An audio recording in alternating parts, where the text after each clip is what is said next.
Le journal sur Sole Média, voici les principaux titres. Deuxième jour de dialogue national ce vendredi. Hier, le chef de l'État a reçu plusieurs anciens premiers ministres, notamment Cheikh Agibou Soumaré, Abdoul Mbaye Amadouba et Aminata Touré. Les échanges ont porté principalement sur la situation économique du pays et les enjeux sécuritaires dans un contexte international jugé préoccupant. En ce moment, le Premier ministre et son gouvernement vont répondre aux questions d'actualité du gouvernement, aux questions d'actualité des députés à l'Assemblée nationale, le 5e exercice en son genre depuis que Ousmane Sonko est à la tête de la primature. Et puis, pèlerinage marial de Popenguine, plus de 24 000 marcheurs seront à la 138e édition du pèlerinage marial des catholiques, un grand rendez-vous de foi. L'Inter, le sport et la revue de la presse mettront un terme à cette édition.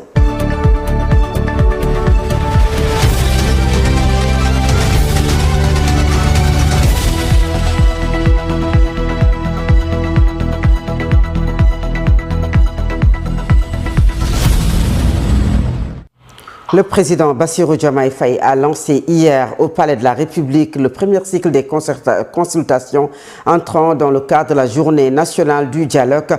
Pour cette première rencontre, le chef de l'État a reçu plusieurs anciens premiers ministres, notamment Cheikh Agibou Soumaré, Abdoul Mbaye Amadouba et Aminata Touré.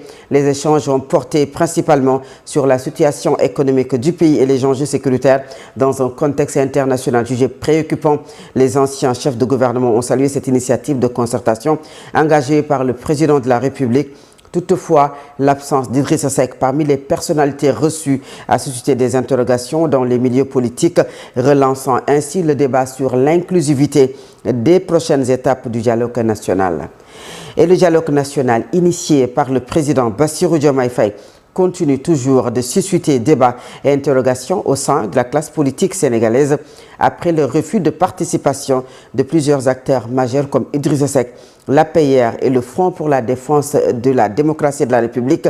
La question de la pertinence et du timing de cette concertation revient au cœur des discussions. Pour le spécialiste politique Hassan Sam, ces absences traduisent un malaise politique autour des conditions d'organisation du dialogue dans un contexte marqué davantage par des préoccupations sociales et économiques, par également une crise institutionnelle ouverte. Hassan Sam est le directeur de publication de Solo Quotidien. Il est également analyste politique. Je vous propose de le suivre au micro de Mme Sorna Dramé. Nous pensons que le boycott observé par certains, notamment les FDR, l'APR et autres, s'explique par le changement de format. Si le format était resté classique, comme d'habitude, je ne pense pas qu'il y aurait des problèmes majeurs. Au regard du changement de format et le fait qu'on ne peut plus vraiment parler de dialogue ici et qu'il s'agit certainement de concertation plutôt que de dialogue ou de consultation, en tout cas tout sauf un dialogue comme on le connaît avec des termes de référence, voilà, véritablement des rapporteurs, des conclusions. Ici on en est en une situation où le président semble être dans une dynamique de vouloir faire des tête-à-tête avec pas mal de personnes, ce qui en soi n'est pas mauvais, mais ne rend pas compte de ses véritables intentions. Voilà, c'est une situation qui cache un peu ses véritables intentions et ambitions. Au regard du fait qu'alors il y a cette ambiguïté, on peut aisément comprendre que beaucoup de leaders ont hésité à répondre favorablement à cette demande de dialogue. Que le moment soit opportun, nous ne pensons pas, parce que à une semaine de la Tabaski et en général au Sénégal, la pratique, c'était pas vraiment de verser dans des activités politiques à outrance, comme on l'a vu cette année. Ce qui s'est passé souvent, c'est que les gens étaient beaucoup plus concentrés sur l'organisation de la fête, le ravitaillement en mouton, comment faire pour faciliter le paiement des salaires, la dette intérieure. Donc voilà un peu les préoccupations qui intéressaient les Sénégalais à l'approche de la Tabaski. Cette année, on est dans des activités politiques croisées avec en toile de fond des rivalités au sommet de l'État et aussi la recherche de positionnement par l'opposition. Ces préoccupations qui, bien sûr, dans un contexte d'organisation de la Tabaski, c'est loin d'être habituel. Donc le contexte ne me paraît pas du tout favorable. Ousmane Sonko, accompagné de son gouvernement, va répondre aux questions d'actualité des députés, le 5e exercice du genre depuis sa nomination à la tête de la primature au mois d'avril 2024. C'est ce matin à partir de 9h. Et puis au lendemain des consultations politiques initiées par le président Bassirou Diomaye Faye. La comparution du Premier ministre Ousmane Sonko devant l'Assemblée nationale suscite aussi interrogations et commentaires entre simple coïncidence institutionnelle et démonstration de force politique. Cette proximité de calendrier relance les débats sur la nature réelle des relations au sommet de l'État. C'est une réflexion de Mariam Sodendiaye. Le premier jour du dialogue national a surtout été marqué par des absences totales. Idrissa Seck, l'APR ainsi que le FDR ont tous décliné l'invitation du chef de l'État, dénonçant notamment le retard dans la transmission des termes de référence de ces concertations. Une situation qui fragilise déjà l'image du dialogue voulu inclusif par les autorités. Pendant 10 jours, gouvernement, acteurs politiques et représentants de la société civile sont appelés à échanger sur plusieurs questions nationales. Mais pour beaucoup de Sénégalais, le timing choisi interroge. À quelques jours de la... Et puis nous allons parler de tout à fait, nous allons rester sur ce dialogue pour parler du mouvement citoyen Arsène Momel qui campe sur sa position à travers la voix de son président. L'organisation a annoncé son refus de participer au dialogue national initié par les autorités. Le collectif estime que les conditions ne sont pas réunies pour que des concertations sincères et inclusives, c'est une position qui relance le débat sur l'efficacité du dialogue dans le contexte politique actuel au Sénégal. Bachir Ba, le président du mouvement, est au micro de Khalifa Fall. Le dialogue national, c'est une historique au Sénégal pendant des années. Mais on a vu que nous, Arsène Momel, avec le monde rural, chaque année, c'est la même pratique.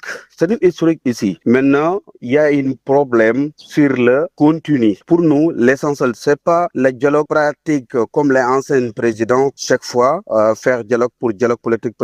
Nous, en tant qu'Arsène Momel, on parle sur la condition des mondes ruraux, son vie sociale et quotidienne. Maintenant, on a nombreuses difficultés. Nous voulons parler sur ça en tant que le responsable d'Arsène Momel, mais on programme ici agro-pastoral. Il y a une loi agro-pastorale, mais on a vu que jusqu'à présent, il n'est pas abouti. Le réel problème, c'est le vol des bétail. Nous vivons, quand tu fais dialogue, tu ne fais pas dialogue pour dialogue politicien, mais il faut faire dialogue économique et social. Et là, tu ne peux pas faire ici au Sénégal sans autant appeler les paysans, les agriculteurs, les pêcheurs, tout ça quoi.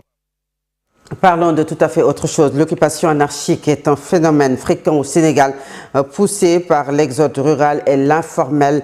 Elle paralyse la mobilité urbaine, pose des risques majeurs d'insécurité et fait régulièrement l'objet de vastes opérations de désencombrement. Selon certains citoyens rencontrés par notre reporter, cette situation est anormale et pour d'autres, c'est le contraire. C'est un reportage de Bénédicte Sagna. L'occupation anarchique, une réalité devenue normale ici au Sénégal. Les véhicules, les charrettes, les cantines, les marchands ambulants s'installent sur les voies piétonnes, obligeant les marcheurs à emprunter la chaussée, réduisant drastiquement la fluidité de la circulation. Talla Sok est pour cette situation. Moi, je suis avec l'occupation anarchique car tout est concentré à Dakar. On devait décentraliser le commerce à Thiès, Diourbel, entre autres régions. Tu vois une personne construire sa maison avec un garage. Au lieu de mettre sa voiture dans le garage, la personne préfère remplacer le garage à une boutique et se garer dehors. Je suis d'avis, même si je sais que cette occupation est illégale. Du côté de Momodou Sonko, l'occupation illégale de l'espace public est reconnue comme problématique, mais la considère comme inévitable. On n'a pas le choix. Je suis mécanicien et je vois les gens marcher sur la chaussée et ça me dérange. L'État doit nous aider car c'est la location qui coûte trop cher pour nous. Je sais bien qu'on dérange les habitants. Cette anarchie urbaine généralisée force les habitants à marcher sur la chaussée, créant des situations dangereuses et les pollutions sonores. Ibrahima Dimel. À Ouest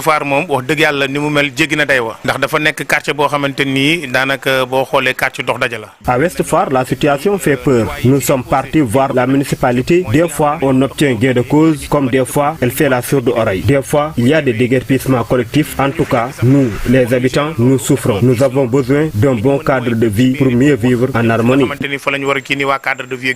L'État du Sénégal et les municipalités mènent régulièrement des campagnes de déguerpissement et de désencombrement pour restaurer l'ordre public. Toutefois, Ces mesures se heurtent souvent à la précarité des marchands qui réclament les espaces de relogement adéquats et structurés. Nous sommes à quelques jours du grand pèlerinage marial de Popenguine. Les foyers de départ s'activent à Thiès. Plus de 2000 fidèles effectueront la traditionnelle marche en communion avec le diocèse de Saint-Louis. Entre ferveur spirituelle et défis physiques, ces jeunes sont invités à prendre des dispositions pratiques afin de pouvoir faire la marche de la meilleure des manières. Et puis, 138e édition donc, du pèlerinage marial de Popenguine prévue les 23, 24 et 25 mai. Le comité national d'organisation a décliné les grandes lignes de l'événement lors d'une conférence de presse tenue ici à Dakar hier, placée sous le thème « Sois sans crainte, Marie, car tu as trouvé grâce auprès de Dieu ». Ce rendez-vous de foi appelle les fidèles et l'ensemble de la société sénégalaise à la confiance, à la fraternité, à l'espérance dans un contexte marqué par d'importants dispositifs spirituels, sanitaires, logistiques et sécuritaires. Je vous propose d'écouter Père Paul-Marie Mandika. C'est le vice-président du CNPP. Il est au micro de Abdou Sarr. Alors, la préparation de la 138e édition a pour thème surtout le pèlerinage que nos chers pères évêques ont choisi.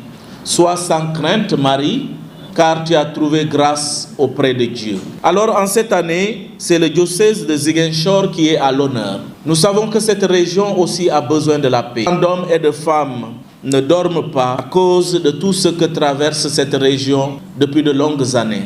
Aujourd'hui, par rapport à l'organisation de ce pèlerinage, nous pouvons dire que nous sommes fin prêts. Nous sommes dans les derniers moments. Les réglages que nous faisons comme d'habitude, sachant que l'œuvre humaine est imparfaite. Le pèlerinage, comme j'ai l'habitude de le rappeler pour mes frères et sœurs catholiques, est fondé sur 5 piliers qu'il faut respecter. Le premier pilier de ce pèlerinage, la confession ou le sacrement de la réconciliation.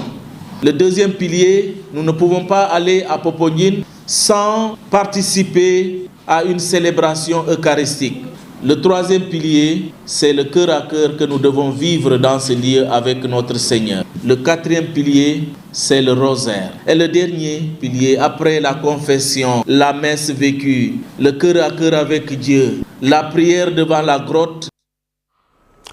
Et à l'approche de la Tabaski, de nombreuses familles dénoncent la forte pression financière et sociale liée aux préparatifs de la fête entre l'achat du mouton, les vêtements, les dépenses familiales. Hommes et femmes subissent les attentes de l'entourage et de la belle famille malgré l'appel à la simplicité prôné par la religion musulmane. Je vous propose d'écouter ou de suivre ce reportage de Sira Béatrice Ndion et de Cheikh Tidiane Sène. À l'approche de la Tabaski, de nombreux pères de famille peinent à faire face aux lourdes dépenses liées à la fête entre l'achat du mouton, les habits neufs, les chaussures, les perruques et les charges familiales. La pression financière devient de plus en plus difficile à supporter, explique Hassan Djen. On cherche comment acheter un mouton. C'est très difficile. Les enfants et les épouses nous sollicitent à chaque fois pour des dépenses supplémentaires. En plus, les moutons sont très chers. Même le plus petit coûte 150 000 francs CFA. C'est vraiment difficile pour les pères de famille.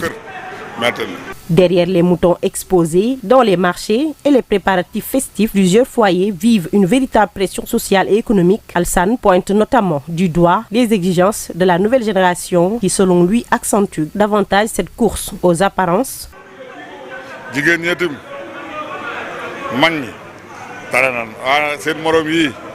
Les femmes aussi, surtout cette nouvelle génération, nous compliquent la vie. Elles demandent trop, on n'a plus l'esprit tranquille et on ne se repose plus. C'est vraiment dur. Mais ce n'est pas le cas de toutes les femmes. Certaines proposent même de s'occuper seulement de leurs enfants et gèrent le reste elles-mêmes, contrairement à cette nouvelle génération.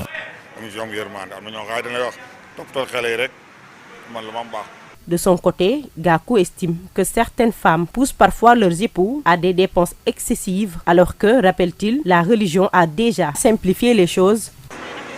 Actuellement, beaucoup de personnes se plaignent, mais on ne peut pas donner ce qu'on n'a pas. Donc, il ne faut pas se fatiguer pour rien. Le problème, c'est que certaines femmes veulent que coûte pousser leur mari à faire des dépenses, à faire le tour des daral et dépasser au-delà de leurs moyens. Pourtant, le prophète Mohammed sallallahu alayhi wa sallam nous a facilité les choses. Mais malheureusement, on finit souvent par bafouer les recommandations de la religion. Pour lui, l'esprit de la fête ne devrait pas être transformé en compétition sociale. Malheur à celui qui a le plus petit mouton dans la famille. La fête ne dure que 3 jours, mais vous verrez parfois 3 à 4 moutons dans une seule maison, alors que d'autres n'ont même pas les moyens d'en acheter un seul. Moi, je n'achèterai jamais un mouton à 300 000 francs CFA, alors que d'autres n'en ont pas les moyens. Il faut aussi penser à eux. Cependant, si les hommes subissent une forte pression financière, il ne faut pas oublier que les femmes vivent également certaines difficultés, notamment au sein de la belle famille, où les attentes et les jugements peuvent aussi devenir pesants pendant cette période de fête. Et ce reportage met un terme à la première partie de cette édition. La seconde partie, c'est la page internationale, le sport et la revue de la presse. À présent, l'Inter.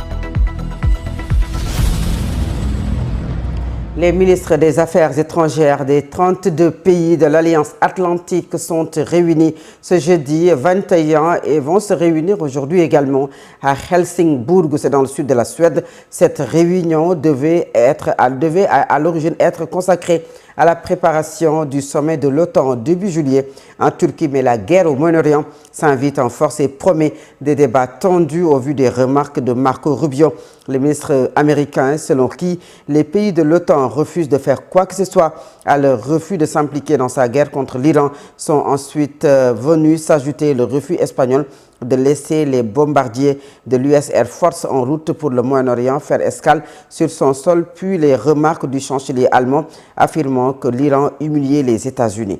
Et au moins 6 Palestiniens ont été tués hier lors d'assauts distincts de l'armée israélienne dans plusieurs localités de l'enclave palestinienne sous blocus, massacrés par plus de 2 ans d'attaques sur place. On craint que le cessez-le-feu, pas vraiment respecté depuis son entrée en vigueur il y a plus de 7 mois, se transforme en un statu quo dans lequel les populations parviennent à peine à survivre. À présent, c'est la page sportive.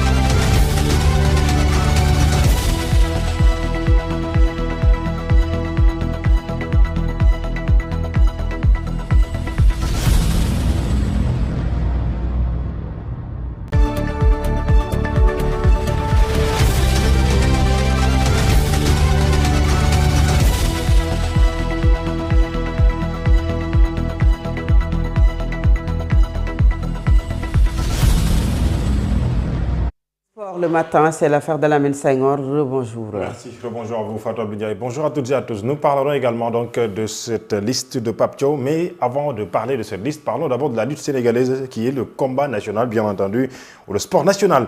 Plus de doutes que sur la tenue du combat. Boy Niang regrette prévu le 7 juin à venir. Le promoteur Gaston Production a annoncé la tenue du face-à-face des 2 lutteurs ce samedi, donc demain. Cet événement se tiendra au Thiossane et va véritablement donc lancer le choc organisé par Gaston Production. Le combat Boy Niang regret, je rappelle, est prévu à la date du 7 juin.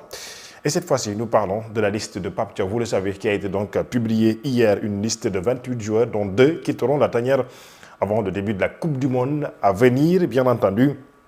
Aussitôt après la publication, une inquiétude est montée déjà sur Ilaï Kamara, déjà retenu donc dans cette première liste de Pape Thiaw. Le jeune défenseur évoluant à Anderlecht est sorti sur blessure hier dès la 14e minute lors de son match, en tout cas du match de son club contre Saint-Trond. Jérémy Travel, l'entraîneur d'Anderlecht, à la fin du match, a tenu à rassurer sur l'état de forme de son joueur, Ilaï Kamara. Il a senti une petite chose, mais je ne pense pas que ce soit aussi grave.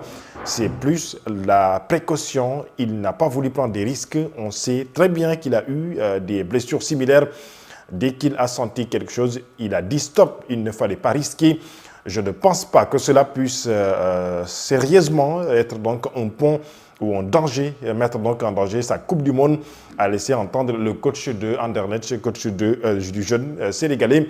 Ilaï Camara, donc plus de peur que de mal, afin donc de suivre sa situation sanitaire. Et parallèlement, Sadio Mané, l'international sénégalaise, aussi dans la liste de Pape Thiaw, a bien célébré sa convocation.